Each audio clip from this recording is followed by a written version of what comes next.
আজ আলোচনা করব সাম্প্রতিক ২৭টি অতি গুরুত্বপূর্ণ এমসিকিউ নিয়ে।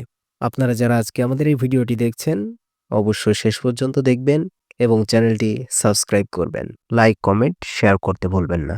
সর্বপ্রথম আমাদের যে প্রশ্নটি রয়েছে, নতুন রাজনৈতিক দল জাতীয় নাগরিক পার্টি আত্মপ্রকাশ করে কত তারিখে? জাতীয় নাগরিক পার্টি ২৮শে ফেব্রুয়ারি ২০২৫ আত্মপ্রকাশ করে। পরবর্তী প্রশ্ন, জাতীয় নাগরিক পার্টি কোথায় আত্মপ্রকাশ করে? জাতীয় নাগরিক পার্টি মানিক মিয়া এভিনিউ, শেরেবাংলা নগর, ঢাকাতে আত্মপ্রকাশ করে।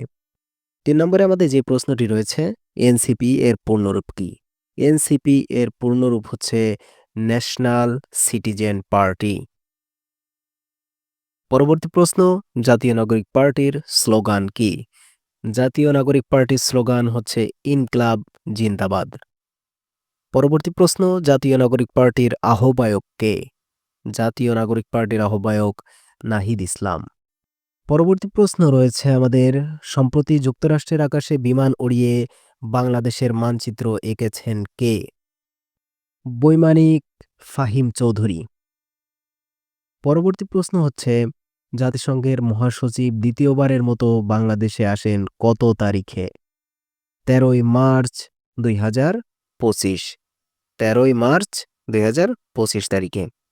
জাতিসংঘের মহাসচিবের বাংলাদেশ সফরের উদ্দেশ্য কী ছিল? বাংলাদেশ সফরের উদ্দেশ্য ছিল রোহিঙ্গা ইস্যু। পরবর্তী প্রশ্ন, জাতিসংঘ মহাসচিবের বাংলাদেশ সফরের নির্ধারিত সময়কাল কত দিন ছিল? নির্ধারিত সময়কাল ছিল ৪ দিন। পরবর্তী প্রশ্নে রয়েছে, সংবিধানের কততম সংশোধনীর মাধ্যমে তত্ত্বাবধায়ক সরকার ব্যবস্থা বাতিল করা হয়েছে? পঞ্চদশ সংশোধনীর মাধ্যমে তত্ত্বাবধায়ক সরকার ব্যবস্থা বাতিল করা হয়েছে। পরবর্তী প্রশ্ন, বাংলাদেশের ইতিহাসে প্রথম ছাত্র নেতৃত্বাধীন রাজনৈতিক দল কোনটি? জাতীয় নাগরিক পার্টি। পরবর্তী প্রশ্ন, কাজী নজরুল ইসলামকে কোন তারিখে জাতীয় কবি হিসেবে মর্যাদা দেওয়া হয়? ৪ঠা মে ১৯৭২ সাল। ৪ঠা মে ১৯৭২ সাল। ১৪ নম্বরে রয়েছে, ২০২৫ সালে বিশ্ব পানি দিবসের প্রতিপাদ্য কী ছিল? পানি ও জলবায়ু পরিবর্তন। পরবর্তী প্রশ্ন, ২০২৫ সালে বিশ্ব পরিবেশ দিবসের প্রতিপাদ্য কী ছিল? প্লাস্টিক দূষণ হ্রাস। ২০২৫ সালে বিশ্ব পরিবেশ দিবসের প্রতিপাদ্য ছিল প্লাস্টিক দূষণ হ্রাস। পরবর্তী প্রশ্ন, ২০২৫ সালে বিশ্ব স্বাস্থ্য দিবসের প্রতিপাদ্য কী ছিল?